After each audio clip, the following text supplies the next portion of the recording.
Okay. Welcome everyone to the public hearing on the proposed 2026-27 budget and the preview of the 2026 warrant. Today is Tuesday, January 13th, 2026, and the time is 7:05 p.m. Melissa, will you please take roll call? Melissa Denton. Here. Carl Hubner. Here. Andy Cabarrus. Here. Denise Meyer. Here. Richard Poor. And also seated at the board table is Superintendent of Schools Bob Thompson and Chief Financial Officer Jeff Dowd. And finally, we have our building principals, assistant principals, directors, and other admin present tonight. Thank you all for joining us. Before we get into tonight's outline for the public who are watching from a remote location, tonight's meeting materials can be found by going to the district webpage and then clicking on the 2026-27 budget link. And as far as our outline goes, part one will be the introduction of the district and board. Part two, the presentation of the warrant. Part three, public hearing on the budget. And part four, the additional warrant articles. Part one, the introduction to the school district and board. Our board members are myself, Andy Cabarrus. I am the board chair. Carl Hubner is the vice chair. Melissa Denton is a school board member. Denise Meyer, also a school board member, and Richard Poor, a school board member. Also seated at the table are Superintendent Bob Thompson and CFO Jeff Dowd, along with our school board clerk, Melissa Post.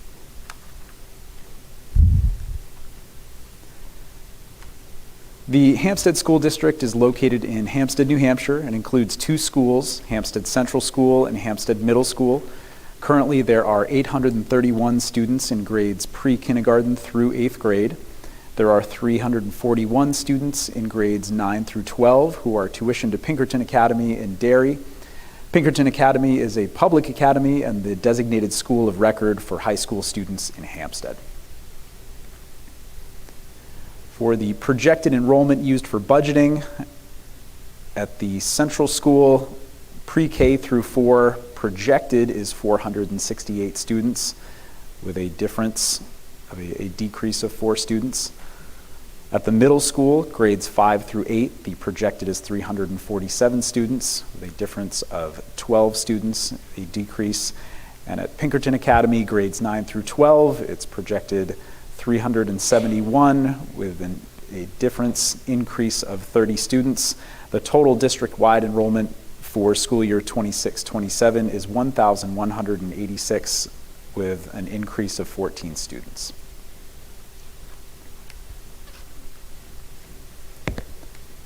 The mission of the Hampstead School District is to provide challenging education experiences that prepare all students to succeed to their individual potential in a changing world. Moving on to school board goals for the 2025-26 school year. The first goal is literacy, then appreciation of diversity and inclusivity, effective use of financial resources, innovative practices, and then finally safety, success, and well-being of students and staff. Moving on to the presentation of the 2026 school district warrant.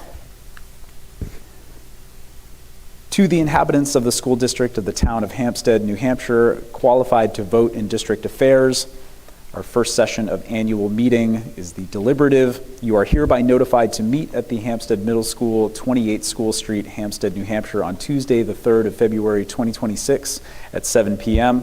This session shall consist of explanation, discussion, and debate of warrant articles numbers 2 through 7.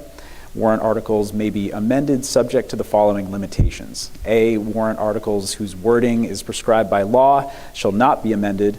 B, warrant articles that are amended shall be placed on the official ballot for a final vote on the main motion as amended. And C, no warrant article shall be amended to eliminate the subject matter of the article.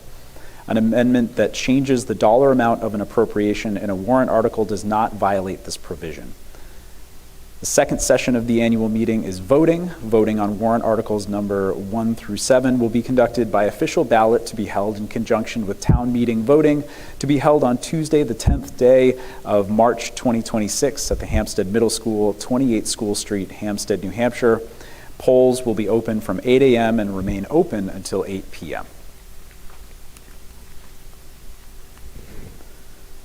Article 1 is the election of officers. There are 2 school board member roles for 3-year terms. Then there's a school district moderator, also a 3-year term, a school district treasurer, a 3-year term, and a school district clerk, a 3-year term. For the election openings, the filing deadline for the 2026 filing period is January 21st through January 30th at the superintendent's office, and the office is located at 20 Mary E. Clark Drive, number 10, Hampstead, New Hampshire, 03841. Part 3, the public hearing on the budget. The public hearing is now open, and the time is 7:11 p.m. Article 2 is the operating budget. The average cost per pupil for the preceding year, as calculated in accordance with RSA 189.75 IA, is $29,375. ELA proficiency is 57%. Math proficiency is 51%. Science proficiency is 37%. Shall the voters of the Hampstead School District raise and appropriate as an operating budget, not including appropriations by special warrant articles and other appropriations voted separately, the amounts set forth on the budget posted with the warrant or as amended by vote of the first session for the purposes set forth therein, totaling $39,660,525.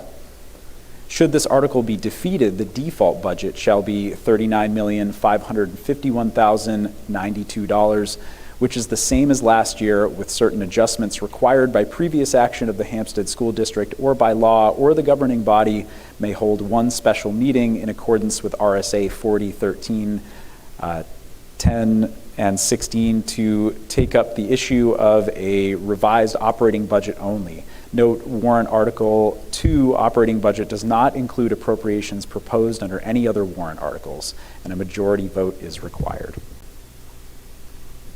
Side note that RSA 189.75 IA is newly adopted in December 2025. The budget presentation overview. We will review budget drivers and projected enrollments. We'll review budget changes by department, highlights of increases and decreases, staffing, overall budget proposal, and then the default budget. The overall budget proposal is $39,660,525. The current budget is $38,501,624. As mentioned, the proposed budget is $39,660,525, with a difference of $1,158,900, and this increase represents a 3.01% increase year over year. Moving on to budget drivers. Salaries have an increase of $543,592. Group insurance, $244,703.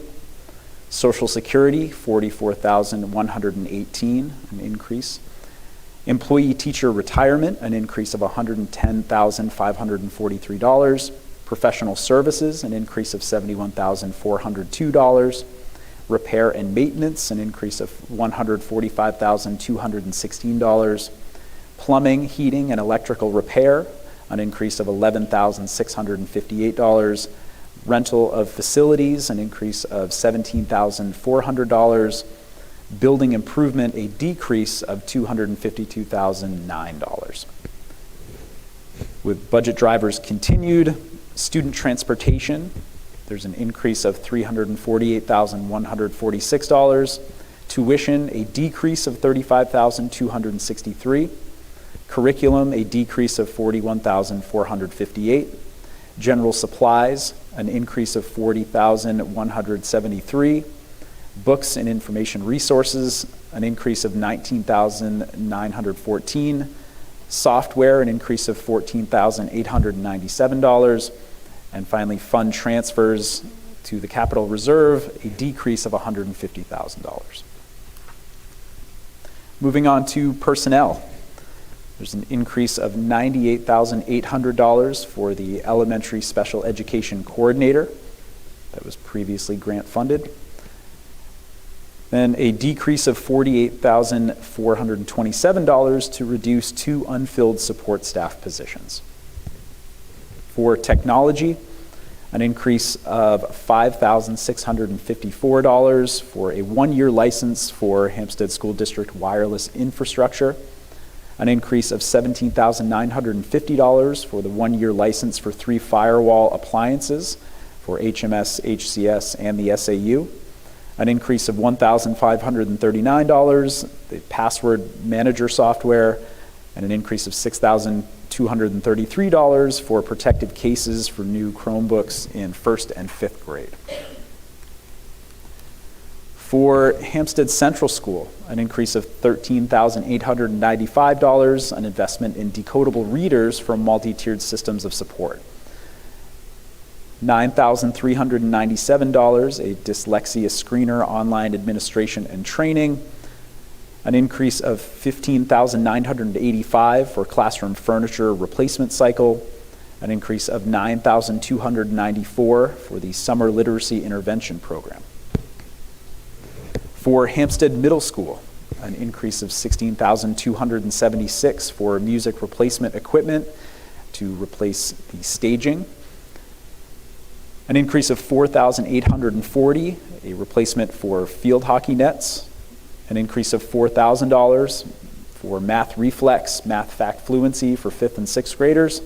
An increase of $2,738 for One Book, One School community literacy program, and an increase of $1,958 for the Tumble Pro mats, the replacement mats for those. For facilities, an increase of $134,616 for HCS gym cafe partition wall replacement, $30,062 at HCS for the elevator operator upgrade, $33,949 for the HMS fire alarm field parts, and $13,184 the end of life, a 30-year-old roof replacement schedule.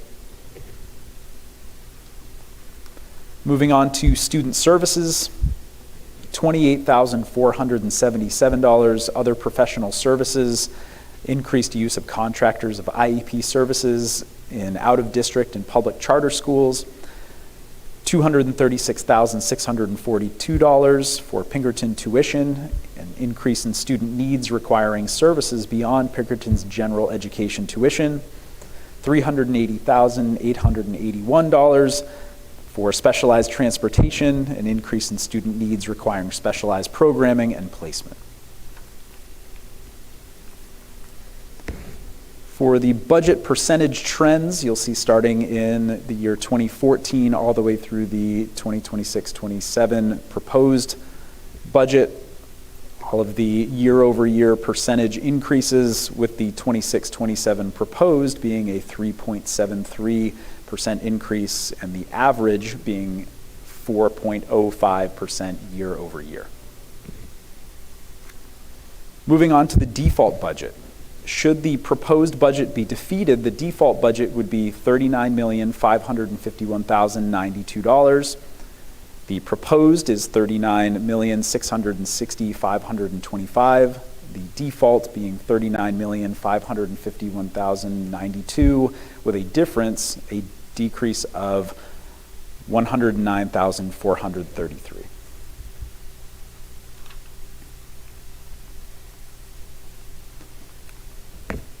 At this point, I will open up the floor for questions from the community. Would anyone like to come up and speak? Please raise your hand and I'll call you up one at a time. Sir. Reminder that anyone that wishes to speak, if you could please come to the podium and state your name and your address, and you must be a Hampstead resident in order to speak. How you doing? Wayne Dinsmore, 264 East Road.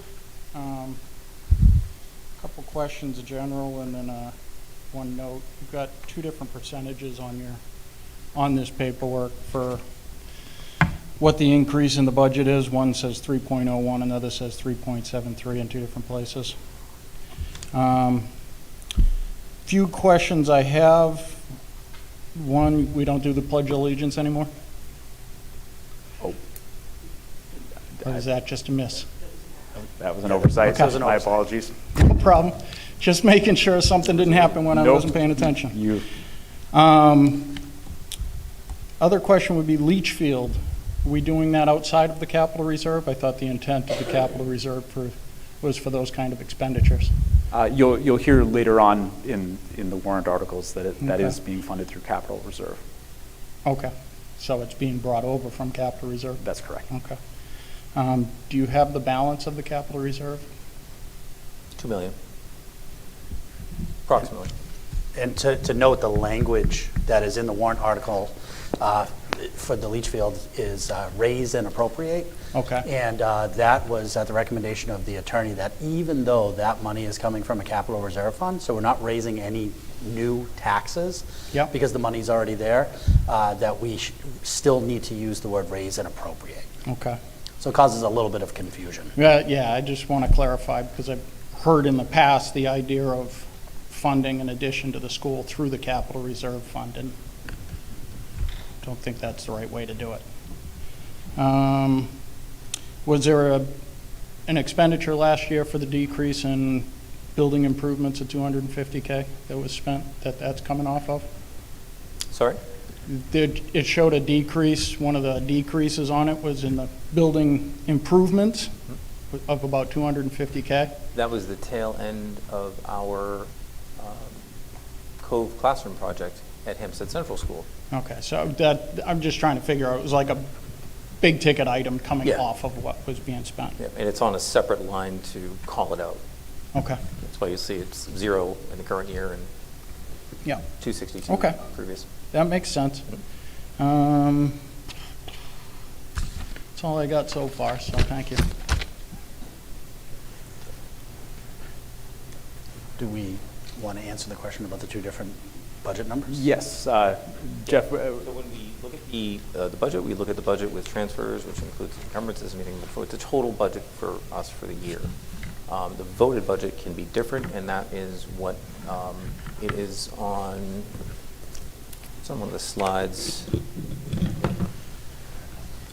I don't recall which slide. It's towards the end. Yeah, it's under the budget percentage trends. Slide 24. Yeah, which strictly looks at voted, year-to-year voted, and that's it. Slide number 24-ish. Yep.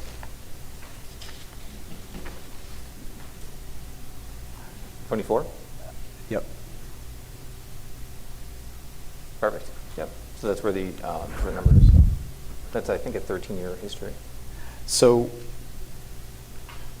again, making sense of that for the public, can you just basically repeat what you stated using these numbers to help make sense of that? Sure. So we had a voted budget of $38,234,315. Right. With encumbrances, carryovers from the previous year and that sort of thing. Our entire budget for the year is $38,501,625. So when you look at the $38,501,625 against the proposed budget, it's a 3% increase. If you look at voted over voted, it's 3.73. I see.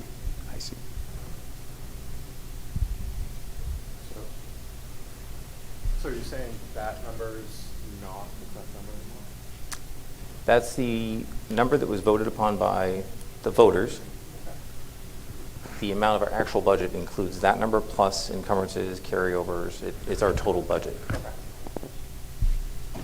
It's a little bit difficult to grasp that our budget is one number and it's actually another. We look at our total budget, and for analysis purposes, when we're looking, like Mr. Dinsmore had pointed out, when we look at our year spend, if we don't include those encumbrances and all of the transfers and that sort of thing, it looks odd, because we would have $262,000 of spend with no budget line to support it. So it looks like we're over budget. So that 262 that we were talking about actually was from the previous year project. It goes in through as an encumbrance, adds to our budget, and when you look at the reports, you can see that line having the budget and that line having the spend. Otherwise, we'd have a line with spend and no budget tied to it. I'm sorry, I'm not making it any more clear, but. Okay. Thank you. Hello. Hi. Could you please state your name and your address? Yes, Lise Giordano, and I live at 42 Maryland Park Drive, Hampstead. I'm looking at the Hampstead School District budget that I printed out from online. It's the 2025-2026 district budget. What is the FUNC on there? Function. Function? There's 7 functions on here where teachers are listed under those functions. And I was wondering, we have a regular education, a special education, student activities, community service, health services, psychological, curriculum development, and professional improvement. How many teachers do you have employed in the schools? I would have to get that number for you. I want to get you a right number, and we have a couple that are split positions, so about 100, I'd say. 100, and they fall under each one of these functions? Correct. Yep. And you do also want to delineate between our certified teaching professionals. We also have support staff. So our total staff for the district is just over 200. It fluctuates. I think the last time I looked, it was 206.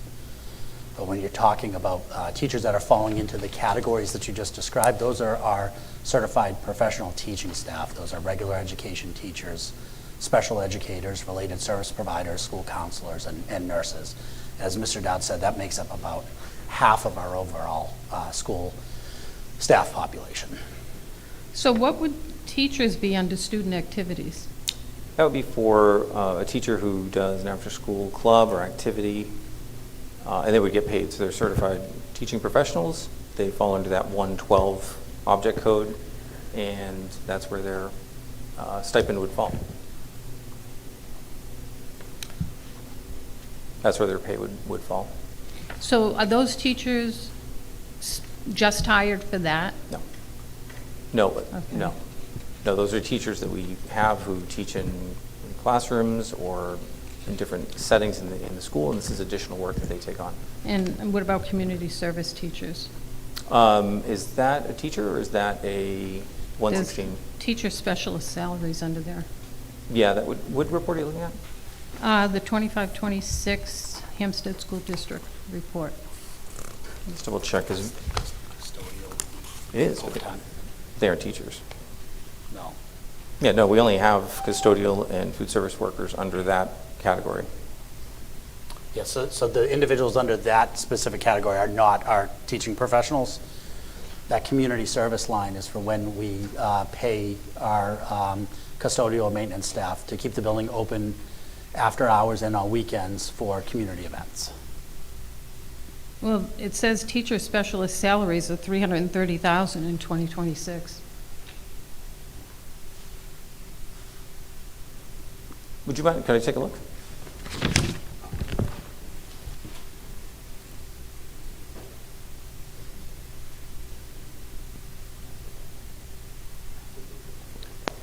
All that's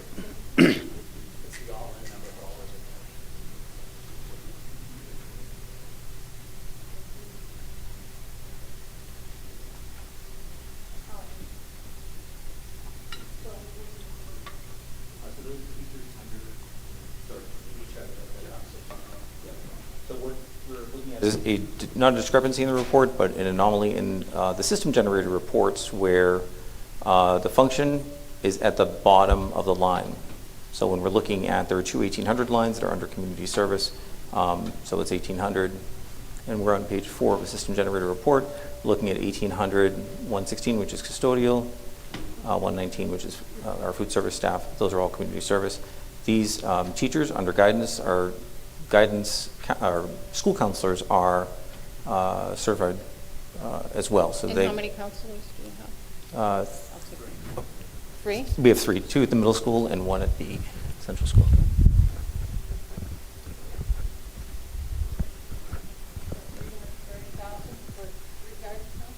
Correct.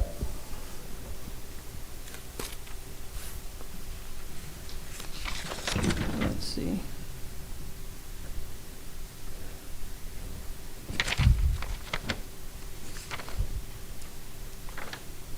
And how many nurses are in the school? 2.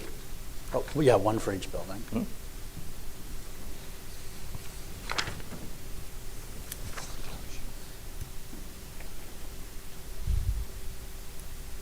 Yeah. Yeah.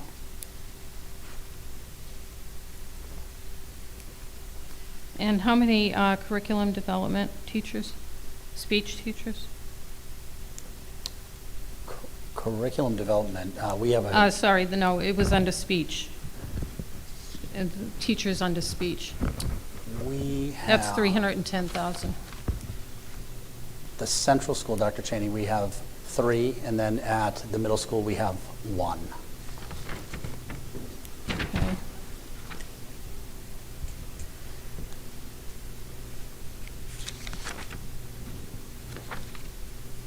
And professional improvement teachers? How many do you have? That's not a teaching position, correct me if I'm wrong, Mr. Dowd. I think that refers to the amount of money that we're paying for professional development. Is that correct? Correct. Total, is it under total? Oh, for the teachers. It is, yes. That's, Okay. and that's a contractual obligation. Okay. And is the health insurance on here for the teachers' salaries? Is that included in the teachers' salaries? No. So is there a line item for the health insurance? There is. It's under 2900, the function 2900. I don't know what page it will be on your report, toward the end.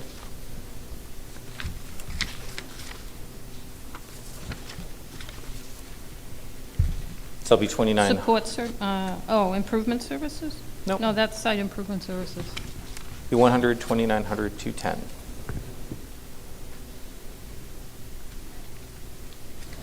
Do you have the page for that?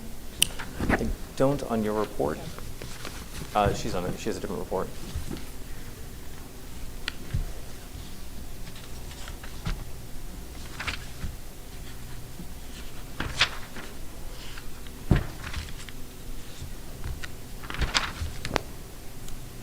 Is it under health services? No. No. It would be, how many pages is the report that you have in total? 13. 13. It's going to be on page 12, I believe. Yep, it'll be on page 12. Yes. Oh, you do? I don't see it on here. Yeah, it's on there. Group insurance? Oh, yeah, okay, I have it.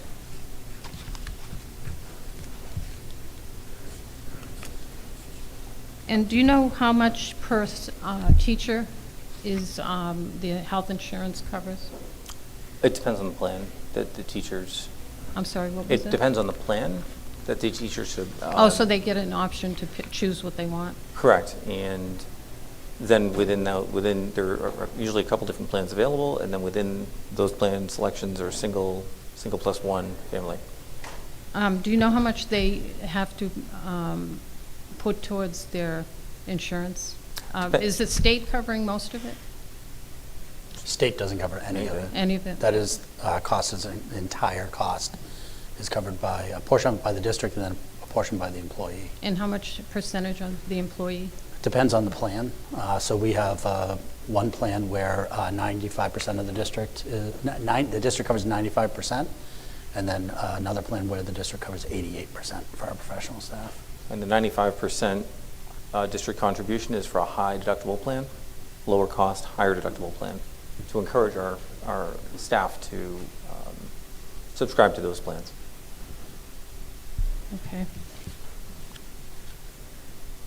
Okay, that's all the questions I have. Thank you. Thank you.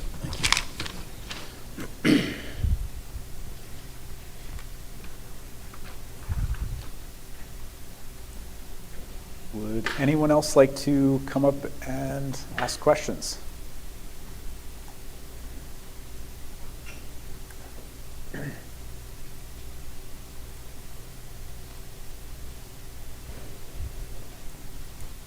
If you could please state your name and Don your address. Vasca Senior, 28 Moulton Drive.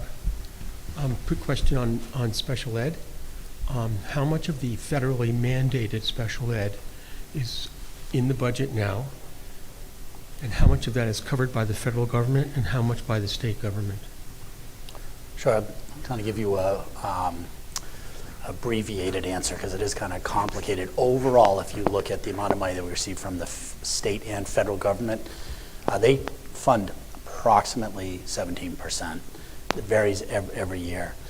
If you look at what we receive from the federal government, we receive about, this past year, about $370,000 in federal IDEA funds. So that represents about 10%. So they've never reached the 40% they promised when they started it 50 years ago, correct? No, they have not. And we did receive, so there's special education aid, which helps to reimburse for costs that are more than 3.5 times the average per pupil cost.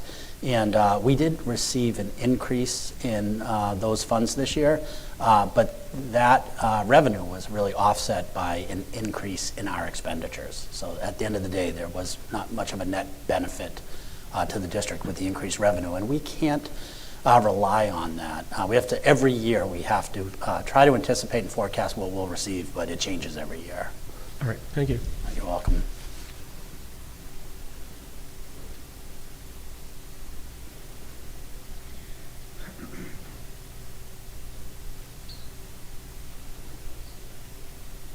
Would anyone else like to come up and ask questions?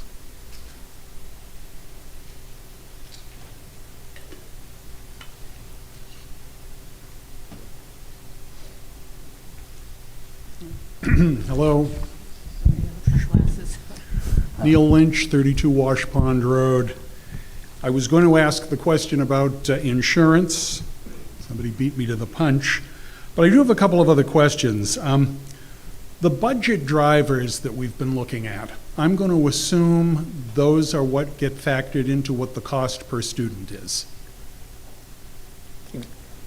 We're Yes, saying with the- 29,000 and change to educate a student. It's everything that's coming up in these drivers that we're looking at. There is a right? calculation that is used by the Department of Education where they take all of our expenditures and they divide them by the total number of students on October 1st. It's one single snapshot in time. That number would change on October 2nd with changes in enrollment. There are certain exclusions that are made. Out-of-district expenses for special education are excluded. Transportation is excluded as well.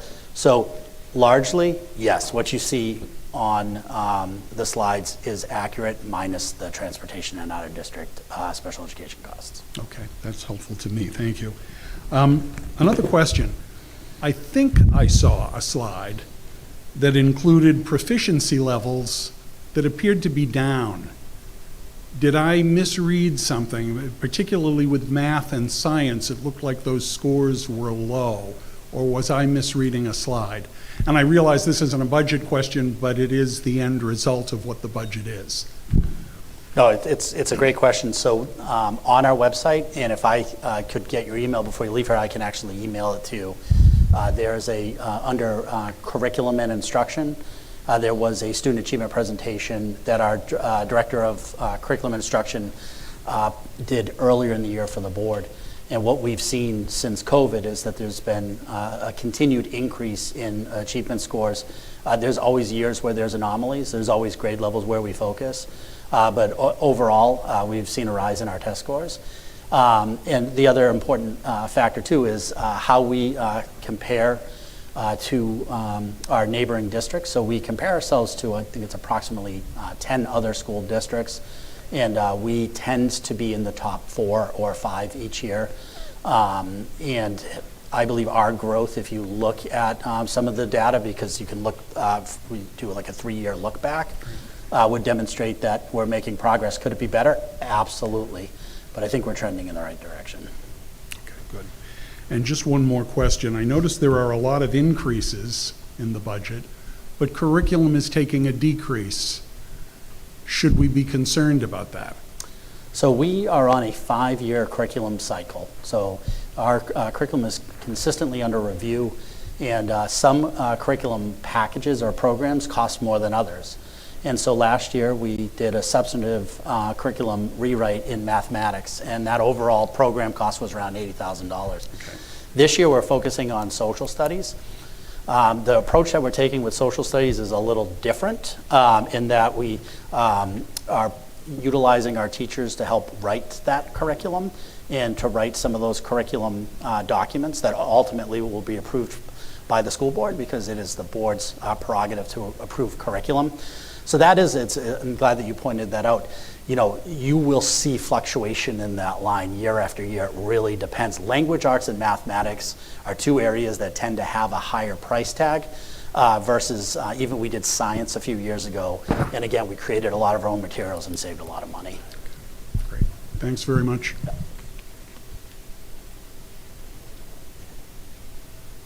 All right. I will put out a final call for speakers.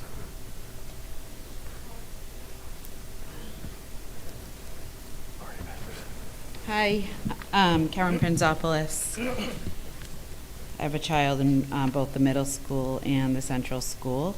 I just have a question on the tuition line. On the description is tuition to other LEAs in the state.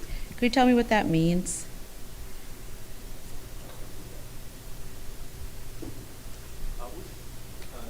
What are you looking at in particular? The first page of the budget where it's just talking about the general expenses. There's 3 expenses, one right after the other. Tuition to other LEAs in the state, tuition to public academies, and tuition to private and other schools. I'm just trying to understand the difference between those 3 line items. And we need to look at all 3 to appreciate the difference. Yeah, if you could. So, perfect. So tuition to public academies, that's typically Pinkerton. Okay. They're considered a public academy. Do we have to pay them? I'd like it if they paid us, frankly. Yeah, right? So we Working on that. have to make payment to Pinkerton in order for our students to go there. Okay. Correct. I didn't understand that. Thank you. And the another one of those lines was the tuition to another LEA, and that's tuition to another school that's recognized as a school by the state of New Hampshire. And there can be a number of reasons for that. The superintendent could discuss that a little bit more. And there are some instances where we end up sending a student to a private school, not a public school, a specialized school perhaps, that wouldn't be considered a public, certified public school. So it's a private and other school. That would be like maybe a specialized special education school, Correct. autism school, that type of stuff. Okay. And what's the tuition to other LEAs? I'm still not understanding that. Maybe the superintendent can explain the LEA. Yeah, so there is an occasion where, Actually, explain what LEA is first. yeah, so an LEA is a local education agency. So essentially, would be another school district. So there's occasion where we might pay a tuition for somebody to go to another school if it were determined there was a manifest educational hardship. We may end up having to pay for them to go, or may end up receiving a student from another district. So essentially there are agreements that are made between school districts when a student is not meeting with success in their own school. The occurrence of that is fairly low. We also pay tuition to other school districts for vocational programming as well. This is often happens in high school. If we have a student that might be taking automotive and it's a program that's not offered at Pinkerton, they may take it at another school as well. I see. Okay. So I noticed there's a significant, well, it's not really that significant, the jump between 25 and 26 on the private and other schools goes from 2,100 to 2,800. I mean, sorry, million. So there's about a $700,000 difference there. And I'm just trying to figure out why we think there's going to be such an increase next year for tuition to private and other schools in the 2026 budget of $700,000.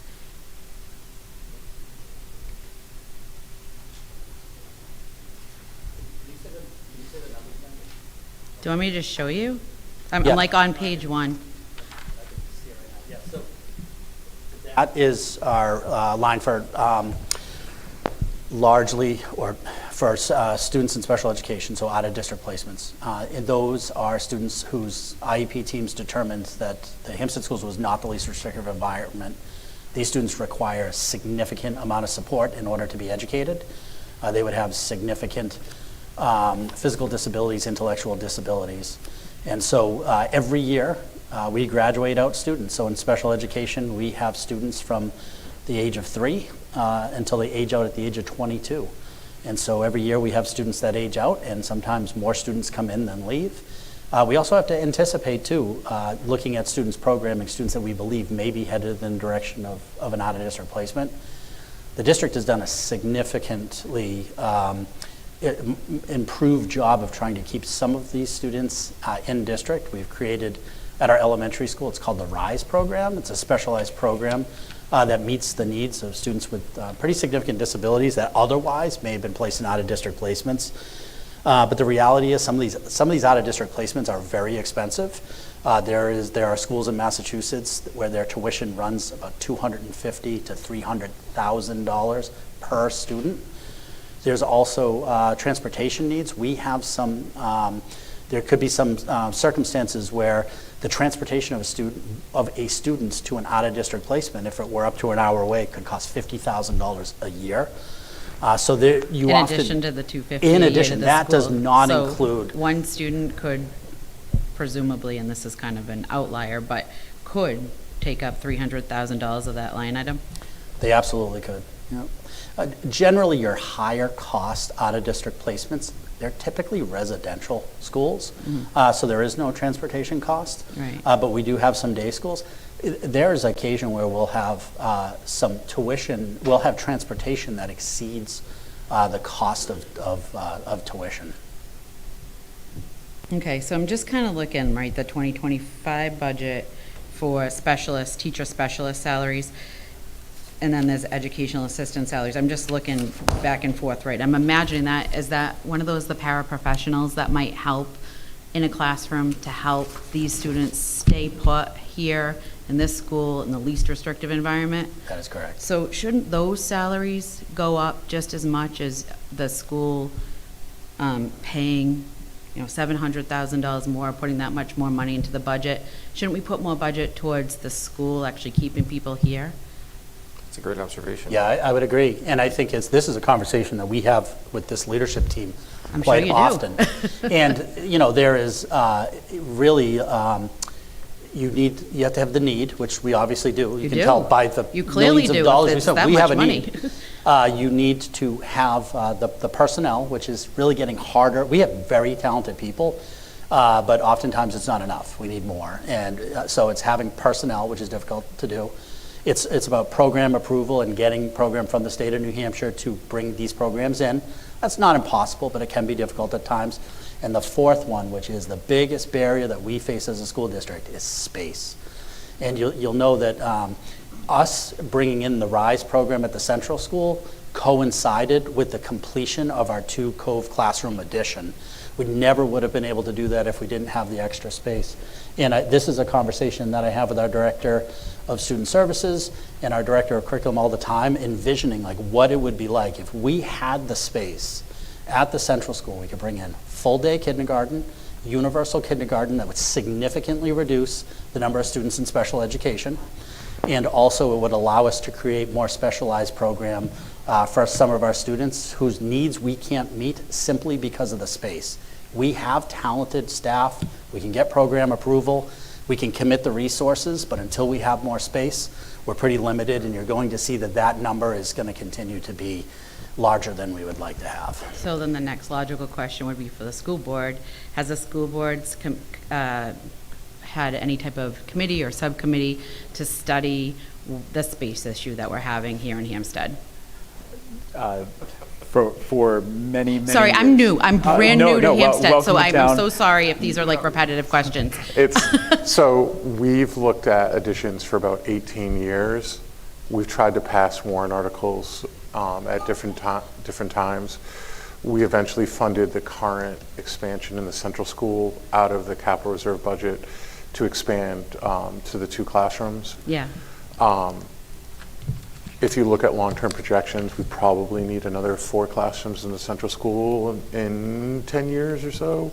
And we have no proposed funds for the capital reserve budget in 2027, like it's zero? Or is that just a non-filler right now? We have $2 million. The problem is, for us to have the space that we need, the last proposal, and this is a few years ago, so inflation would give you a different number, was around $7 million.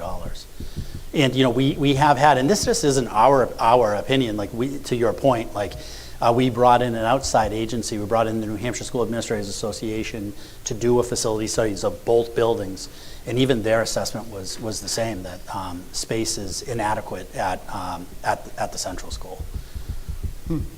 There's been a long history. If you ever have time, we can welcome the opportunity to meet and take you through the multiple attempts that the Right. board has made to try to get something passed. Do you find that the community as a whole, just having so many 55-plus communities in the town, that, and no offense to our elders here, right, because we need to have a well-rounded community, but do you find that because we have a lot of people who don't have kids anymore that are in school, that could be a barrier to voting these things onto the budget, or is it not a voting issue at all? No, it's And I'll ask the school board sorry, that I don't mean question. to- I know to you can't take really speak over. to it, Superintendent. yeah. What I will say to that is, historically, those proposed additions have been voted down, and conclusions have not been drawn on Age, I'm sure, but why that was a factor. Yeah. But certainly something to be considered. Well, And then also with the building, in addition, whenever you take out a bond, you need a supermajority. So you need to have 60%. I recall, and correct me if I'm wrong, at least in the time I've been here, when we put forward some initiative, we always get a majority. We just don't get the supermajority. We've been off by a couple dozen votes at times. It's been very narrow, but we've never been able to do it. And I will just say, we did sort of an after-action review every time we put forward a building project and it failed. We would ask the voters, like, tell us why. Why didn't you vote for it? And I think sometimes our senior citizens get a little bit of a bad rap, right? I often hear from people who just don't show up to vote. I hear from a lot of families. There are a lot of families who don't show up to vote. And we hear from them afterwards. That tends to be, yes, there are people who are not going to vote for it. They're on fixed incomes. They're concerned about their property taxes. I think we all are. But there's also people who would support the building projects, but we can't get them to the polls. And that's just my own assessment. I'm part of a local committee and club that might be able to help with getting people out to vote. Is there any current warrant articles or any type of things out there that we could vote on right now with regards to these, like the space issue or? So not in regard to an addition for Yeah. this year. Yeah, okay. And so the community was reassessed last year. Yeah, The average residential went up 1.56. The commercial went flat. The average 55-plus community went up 2. So they saw a 200% increase in comparison to 150% increase for the average person. They got hit hard. Now, that being said, when we went to pass the budget last year, we had somebody come in from Granite Village, and he's like, I'm a 55-plus community. We absolutely should invest in our schools. So I do think, those people sacrifice, those people care about their communities as well. I do think the percentage of people in this community that have kids in this community is about 30 to 35%. It's a lot lower than a lot of people Yeah. realize. And a lot of it is not actually the 55-plus community. We have a lot of people that raise their kids have gone out of the community and they haven't sold their homes. Yeah, people just love Hampstead. Yeah. So, and They wanna it's- stay here. Yeah, and those people are cognizant of, we want to stay in this community, but we could get priced out. And I think that's something that came up. A number of people expressed to me about the budget, and especially with the reassessment, how hard they got hit. Right. And for me, the priority this year is getting the budget passed, because we lost the budget, I think, for the first time in 15 years last year.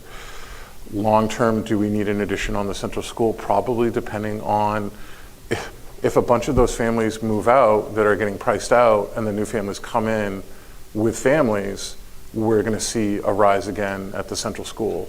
And that's something we have to account for. But projections are projections, and we don't necessarily know what that's going to look like. So it's balancing the current needs versus future needs, I think, is really hard. I think part of the issue here is current housing availability and affordability for, people that are middle-aged and, or even younger, getting into that first home.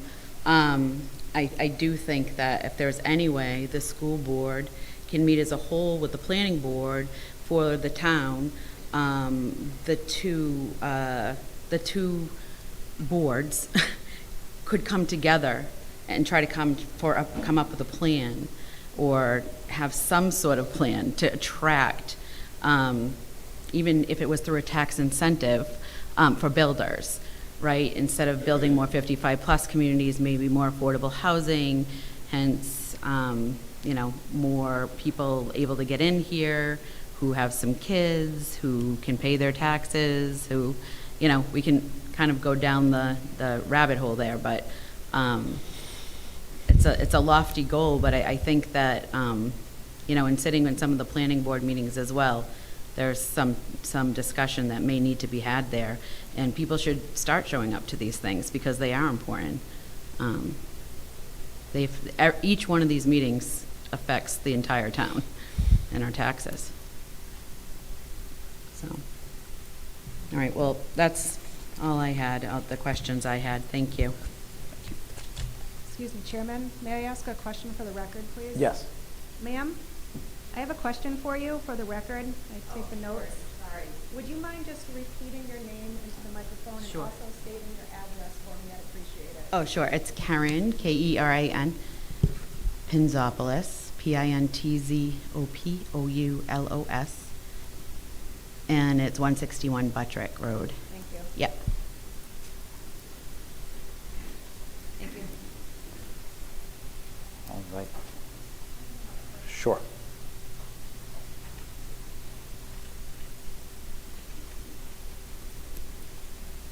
Do you want me to repeat my name? Oh, Lise Giordano, 42 Maryland Park Drive. I have a question on the transportation. It's on page 11 of the budget. There's quite a few transportation lines here. And 2721 is $1,082,000. The last meeting I was at, you proposed a new van for special education. Did that ever go through? And is that part of this $1 million? Can I ask, what's the number on the left side, the account number that you're looking at? 2721? 2721, thank you, I appreciate it. Transportation. So I can answer the question about the van. So, the school administration, we propose a budget to the board, they evaluate that, and then they approve it. We had a great deal of discussion as a team about the special education van, and ultimately decided to not move forward with it. And part of that decision really centered around a lot of the transportation regulations that exist in terms of the requirements for picking a child or a student up at their home and bringing them to school requires a certain level of bus certification that, as a district that doesn't run their own transportation, because we have contracted transportation, that would be incredibly difficult to do. So at this time, it was decided to not move forward with that. Okay, so what is the, you have a regular program for transportation, a special education, a teams, a field trip, and music. The special education is $1,170,000, and the regular program is $1,082. What does that all entail, that transportation? Yes, so regular education essentially are your big school buses that bring regular education and special education students to school. Depending on the school, I think we have a total of nine buses total. And they do runs to Pinkerton, the middle school, and the central school. So is that paying the salary for the bus drivers? That What we is basically work with a company called First Student, and through a competitive bidding process, they won the bid for the district to be able to provide transportation. So they're not our employees. We work with a private company, which is true of the vast majority of districts. The only one that I'm aware of at this point is Manchester, is the only district that actually runs their own buses. And so what you're seeing with the special education line is we have a segment of our special ed population, not the overwhelming majority, but some, that their IEP team will meet, and it is decided that because of their disability, they're not able to ride the large bus. And that's based on a variety of factors. And so in that case, they ride specialized transportation. They generally ride with other students as well, but that specialized transportation, it costs more essentially. And if you look at the overall expenditure, we are spending either an equal amount or more money on specialized transportation for a small population of students than we are for our regular education students. This also includes, I talked about this earlier, that when we have a student that goes to an out-of-district placement, we have out-of-district placements, and that can be up to an hour away. Those students generally are accessing specialized transportation, and that can be a significant cost if we have them driving, say, over state lines. They can be driving up to an hour each way every day. So it adds up, as you can see. Okay, and the teams is 20,000. That's for the sports teams? It's for athletics, that is correct.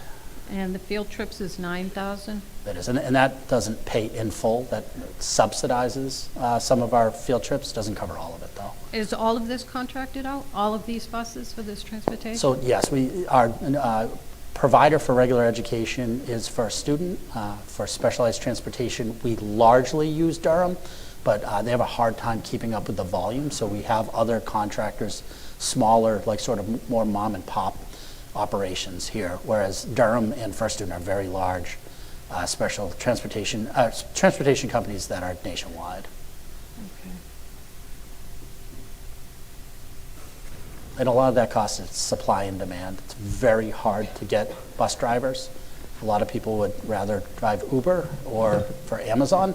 Yeah. And so what that does is it just drives up the competitive wage that the bus companies have to pay their employees in order to transport students. Okay. I want to go back to the group insurance real quick. Why is it that we're paying so much towards that group insurance? My husband and I pay $800 a month on our health insurance. You want to take it? Yeah, sure. We're going to give the same answer. So for the purposes of the public hearing, like we could have this conversation.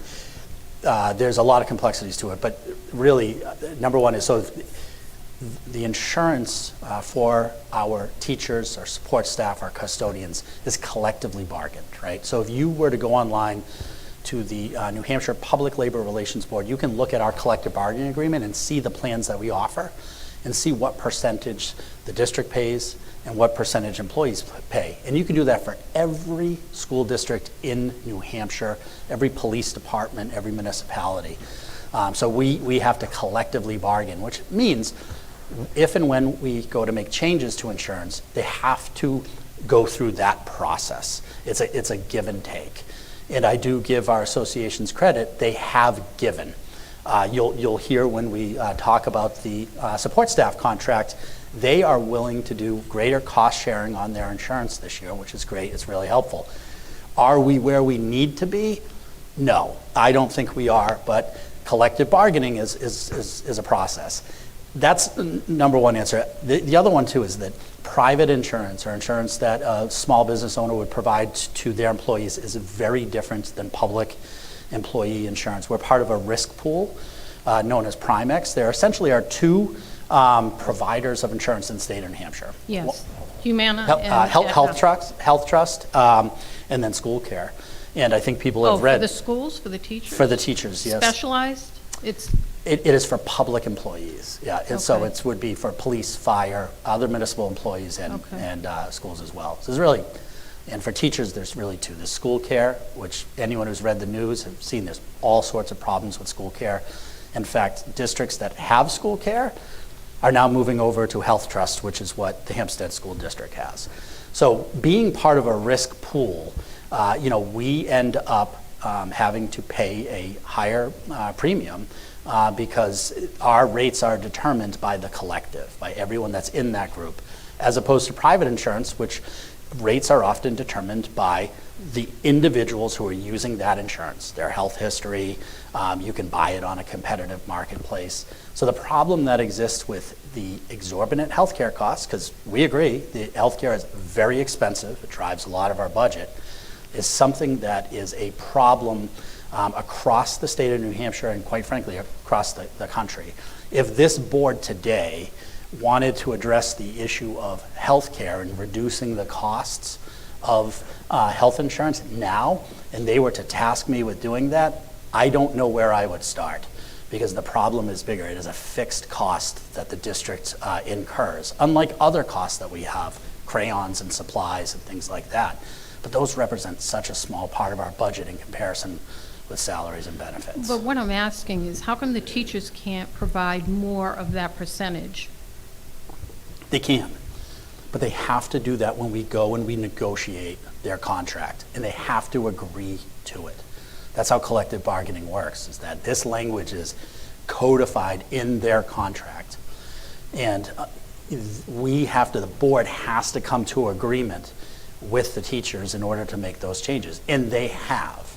They've taken on greater cost sharing over the last few years in my time that I've been here. Teachers are paying more now for their insurance as a percentage than they did a few years ago when I started here. Okay, thank you. And if it's helpful for you to know as well, some of the things that we've done in recent years, we had an even higher cost health plan that we've phased out altogether. We have increased our insurance buyouts through the collective bargaining process to encourage people to encourage our employees, or to incentivize our employees to opt in for other insurance if they have it through a spouse or other ways to make coverage, so that we actually have it on a sliding scale with our teachers union, so that the more people that opt out of insurance, the greater that buyout. And you'll see that our support staff union has given up has offered some additional cost sharing, and they're at 15% for our support staff union, generally speaking. We do have a higher deductible, lower cost plan, and to encourage people to take that, we have that as a 5% contribution rate from the employee to allow them to allow us to have a lower cost policy and to allow them to have the funding to pay those higher deductibles. So we have achieved higher cost sharing. Sometimes it takes time. We did achieve that in the last union contract with our teachers and in the recent contract that we'll be talking about tonight with our support staff union. Okay, thank you.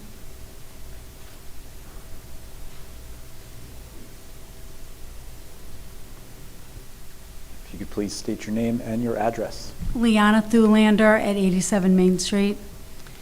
I wasn't going to speak, but I couldn't. So at one of the meetings prior, I learned of the outrageous premiums that we are paying on behalf of our teachers. For those of you here that don't know, the school pays $51,470 per employee for a family plan. That is outrageous. So I did hear what you said, but I was so disturbed by that number that I called Health Trust. And within 10 minutes, I said to me, I'm nervous. I asked them, I said, please, I'm 5 years old, help me understand how it's even possible to come up with a rate of $51,000. And what I was told within 10 minutes' time of one phone call is that the majority of schools elect for a $1,000 deductible. That almost $52,000 premium per teacher would go down to $40,000 with a $1,000 deductible. That, they told me, was the most popular plan. Somebody thought that this number was okay. And I would love to know who here saw that number and wasn't alarmed by it. I don't mean to be disrespectful, but that is a disturbing number. And what I don't understand, and I'm not a CPA, but you could take the $1,000 deductible, because, by the way, there's no deductible, so they explained that the usage of the pool is why the premium is also so high. But if you have no deductible, zero skin in the game, what's going to stop you from going to the doctor for every little thing? So having learned all that, I started checking with other towns, and I have found that our insurance premiums are much greater. They're greater than the municipality in our town, and they're greater than surrounding towns. They're greater than Pinkerton. And I don't understand why somebody didn't ask about that premium. If you gave them an HSA, you gave them the same $1,000 in an HSA, so you're not even asking them to pay a deductible, you're essentially giving it back to them, you would save $12,000 per employee. So I'm just curious, did anybody know this?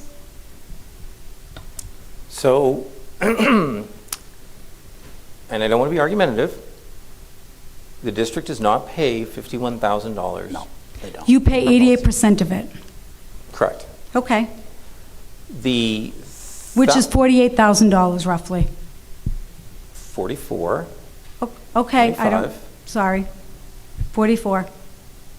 And that's just their teachers union, or support staff is, they contribute 15% as well, so it's a little bit, we contribute a little less with them. The $1,000 that you spoke about is per person. Okay. So if you have a single plan, that's great. If you're on a family plan and you have a number of people who are going to be utilizing that insurance, that applies to all of them. Okay. But even still, if you're looking at a $12,000 savings, let's say there's 4 people in your family, even if you gave an HSA in the amount of $4,000, you're still ahead of the game. Now, you didn't talk to Health Trust about the HSAs? They do not allow us to fund over a certain amount of HSA with the low-cost plan. Okay, again, my dad, a lot of teachers in my family, so please, I mean, no disrespect to the teachers at all. Sure. But worst case scenario, even if, God forbid, there was a $4,000 deductible over the course of a year for an entire family, compared to what the rest of the taxpayers are dealing with in insurance hikes, do you feel that that's unreasonable? I think everyone is faced with unreasonable insurance. I know very few But people aren't. this, to me, this is not, your teachers are not faced with anything unreasonable. To have access to a zero deductible plan that the town is paying on their behalf, $45,000, and I don't mean to be argumentative, I hope you understand that, to me, this is really serious, and I really hope that you guys are looking at the numbers before you're just signing things to say, wow, that is an outrageous number. Because I would think anyone that hears that premium would be as shocked as I was. And again, I'm not saying that we should change the benefit necessarily to the teachers. I'm just saying, be smart about it, ask the question, say, how can this be like I did, and maybe, find a different approach to try to knock those costs down some. Yeah, and we've certainly done that in the past with the lower cost, higher deductible plan, and trying to incentivize people to jump over to that plan by offering a higher level of district support for it. Because the value proposition is there on both sides. So there's nothing that I can do when these... So who made the decision to allow this plan? That's right, when... But somebody here has to sign off on the collective bargaining agreement, correct? That's not me. But, okay, because from what I was told, most school systems, of course, they don't have this. They don't have what our teachers have in terms of insurance. Is that true? Because I've heard before, well, you have to worry about retention. I don't think we have to worry about retention. I think we're pretty good to our teachers. But, and I'm not suggesting that we shouldn't be at all. I'm just saying that I feel like you could have accomplished the same thing with a more cost savings approach than what you did. That's all. It's a fair observation. And just to be clear, that our unions and our staff, for the most part, do negotiate through the collective bargaining process. If I'm part of that, I'm the note taker typically. And so those negotiations are between the school board and the respective collective bargaining And unit. from the school board's perspective, what I will say is we absolutely factor in community feedback when we go into those negotiations in terms of what we ask for or what we try to, position and negotiate for. So, message heard the next time that the teacher contract is up or the HAS contract is up and we go back into collective bargaining, your words and the community's sentiments will be on the school board's mind when we go into those negotiations to try to fight for more cost sharing in benefits. Well, couldn't you do an amendment to the existing plan to incorporate a $1,000 deductible that's given back to them in the form of an HSA? So, Because I did look it up, and it does say that you can go into the collective bargaining agreement and you can make changes. and it's the give and take aspect of that, where if we were to ask for an $1,000 deductible, then they would demand that we would make adjustments on salaries. So then it's that collective bargaining agreement. But the only person that's benefiting from this is the insurance company. They're getting excess premium that doesn't need to be. They're getting, so again, if you gave everybody $1,000 in an HSA, which is the same, so essentially there's no deductible for them, the only one that's going to lose money is the insurance company. You're going to pay them $11,000 less in premium than you are now.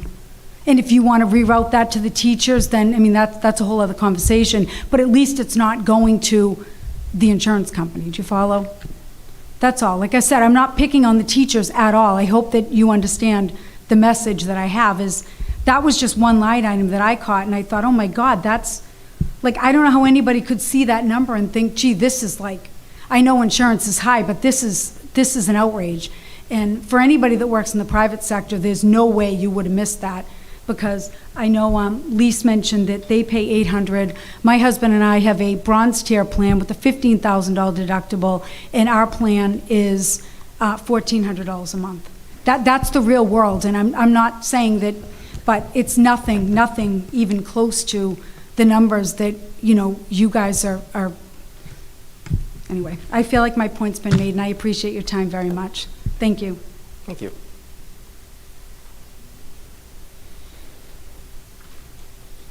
All right. We put out a final call for speakers. Can I just jump back real quick to the transportation thing? So something Bob's been working on and the other superintendents in the area is pushing for Pinkerton to do a transportation based out of Pinkerton, which Pinkerton is looking at, which then would help with transportation costs as well. Also, something to understand is when we spend special education students that go to Pinkerton, we pay a base rate of anybody that goes to Pinkerton, and then we pay for additional services. Pinkerton previously has not had a lot of specialized programs. The new building that they opened up added an additional program, which was helpful, and that also helps with transportation, so that if the students are going 45 minutes away, it's highly expensive if they're going to the next town over. And that's something that board members at the Pinkerton Sending Towns meeting have been pushing for Pinkerton to expand their special education services. They did also add a dean at Pinkerton to hopefully explore expanding those which is both cost effective and it's also better for the students, because you don't want to have a student that already struggles with school go 45 minutes when they could go 15. However, those are things in process, but they have not paid off yet. But we're trying to push Pinkerton to move in that right direction, and I think Bob and the Sending Towns has done a good job with that. But Okay. Final call for speakers. Going once, going twice. At this point, we will close the public hearing on the budget and move back to our regular session, so closing the public hearing on the budget at 8:19 p.m.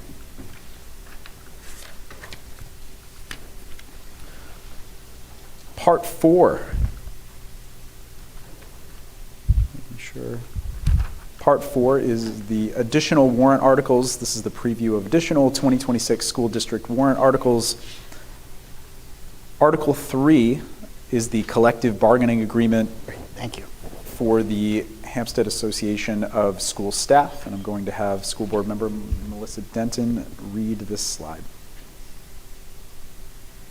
Oh, and of note, before she reads this slide, the board approved the HAS tentative agreement on December 18th. However, the board did not advance the article to warrant. Now that the union has also ratified the agreement done after winter break, the article can be moved to the warrant. And the board will take action during the special meeting later tonight to accomplish this task. Article 3, Collective Bargaining Agreement, Hampstead Association of School Staff. Shall the Hampstead School District vote to approve the cost items included in the collective bargaining agreement reached between the Hampstead School Board and the Hampstead Association of School Staff, which calls for the following increases in salaries and benefits at the current staffing levels over the amount paid in the prior fiscal year.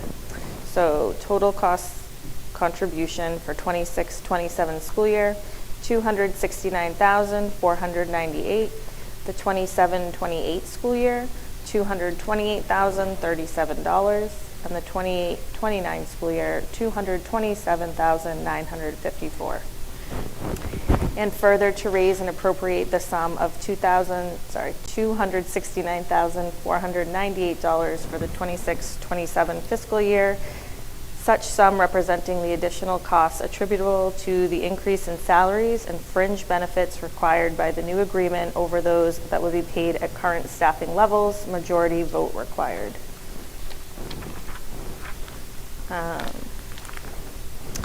So as you can see, for wage information, general on and off step in year 1, it's a $2.15 an hour raise, year 2, $2.15, and year 3 as well. Things that change, we now have recognition of registered behavior technicians on their own, not step, column. Grade, column. They're in their own category now for payment or for wages. We're cost sharing of health insurance, increased that to 20%.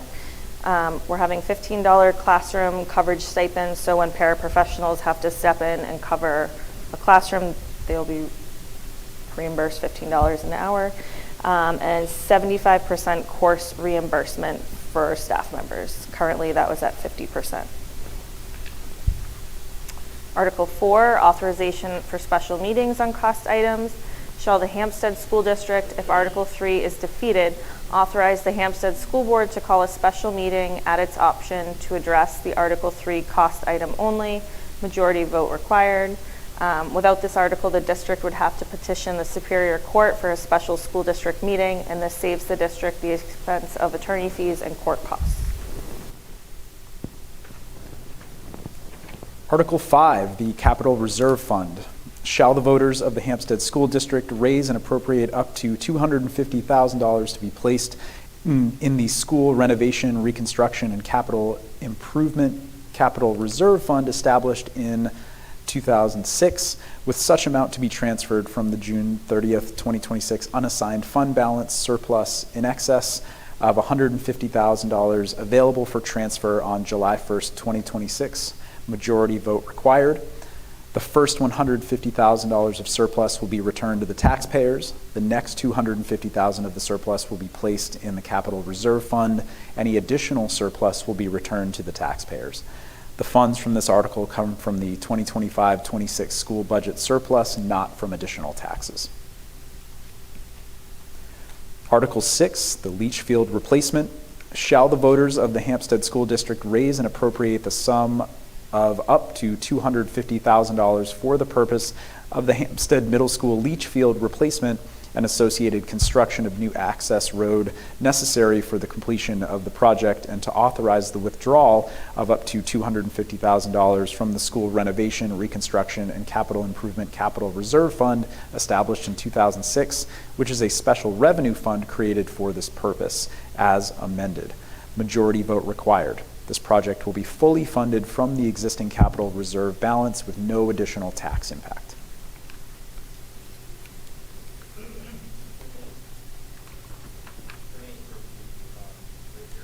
Those two seem very odd, that we're contributing $250,000 to the capital reserve fund and that we're looking to withdraw for the leach field replacement, $250,000. Why wouldn't we just put $250,000 on the ballot to allow for the leach field replacement? And the idea is that we know that $250,000 would go in through warrant Article 6, and we know that if the cost of leach field is less than $250,000, we don't have to withdraw as much.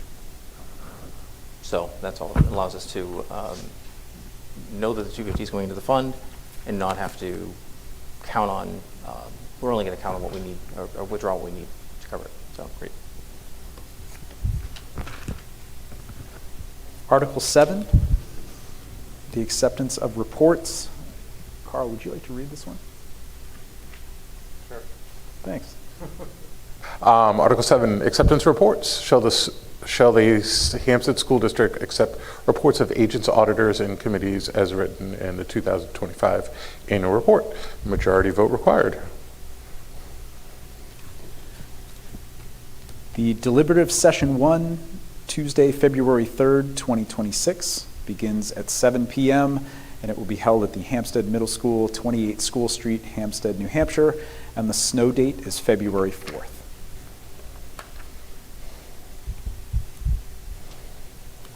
The board will now meet to consider actions based on the public hearing regarding the budget and each of the articles. Seeing no other business, I will adjourn the current meeting so we can open the special meeting. And immediately after, okay. So at this point, we will take roll call to open the special meeting at 8:27 p.m.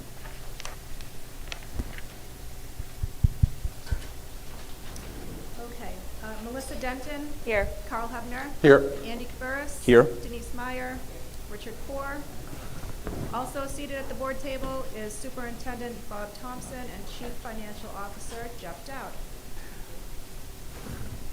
Please all rise for the Pledge of Allegiance. And thank you for the reminder. I pledge allegiance to the flag of the United States of America and to the republic for which it stands, one nation, under God, indivisible, with liberty and justice for all.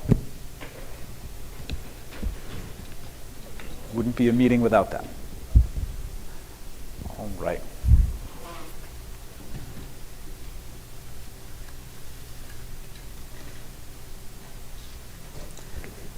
The general purpose of this meeting is to take recommendation action on the budget and each of the warrant articles, with the exception of Article 1, which does not require a vote. Everyone has a copy of the 2026 draft warrant in your board packet, stapled behind the agenda page. Please locate your copy below.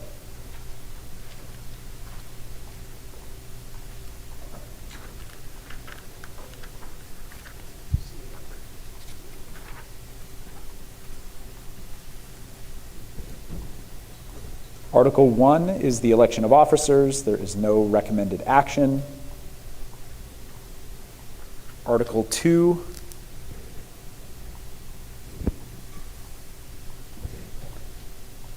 is the operating budget, the average cost per pupil for the preceding year as calculated in accordance with RSA 189.75 IA.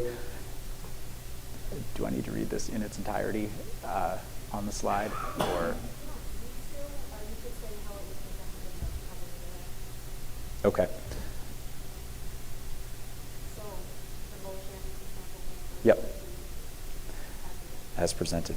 So I will ask for a motion to recommend Article 2 operating budget as it was proposed in the public hearing.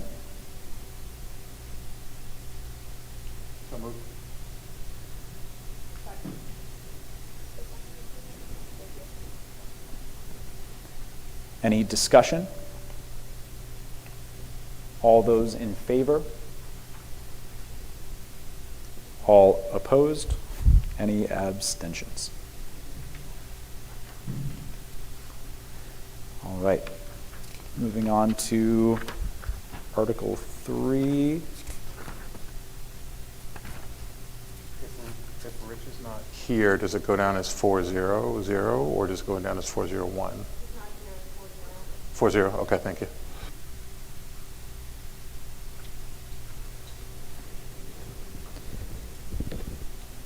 Article 3 is for the new HAS agreement. The board approved the HAS tentative agreement on December 18th. However, the board did not advance the article to warrant. Now that the union has also ratified the tentative agreement done after winter break, the article can now be moved to the warrant. I will be looking for a motion to move Article 3 to the warrant as it was written and stated in the public hearing. So moved. Any discussion? All in favor?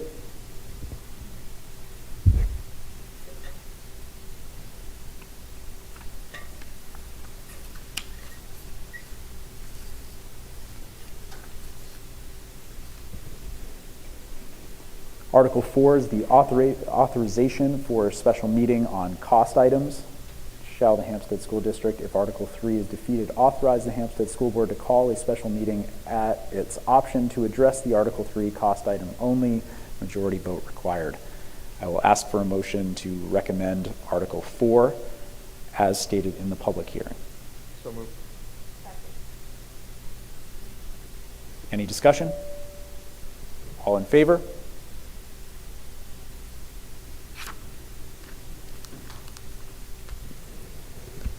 Article 5 is the Capital Reserve Fund. I will ask for a motion to recommend Article 5 as it was written in the public hearing. So moved. Any discussion? All in favor?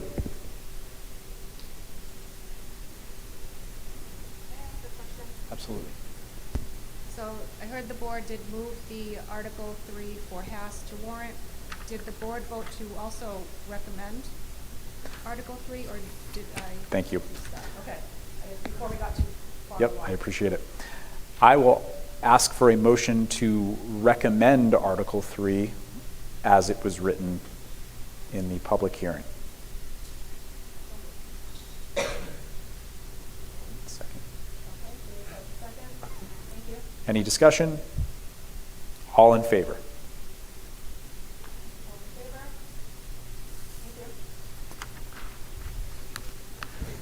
Article 6, the leach field replacement. I will ask for a motion to recommend Article 6 as it was written in the public hearing. So moved. Any discussion? All in favor?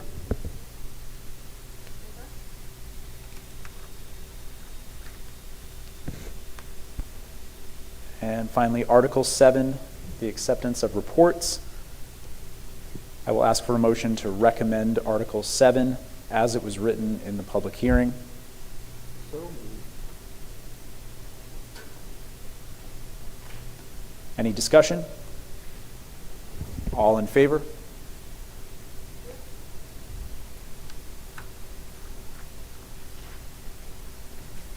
All right. Any other items or business to discuss?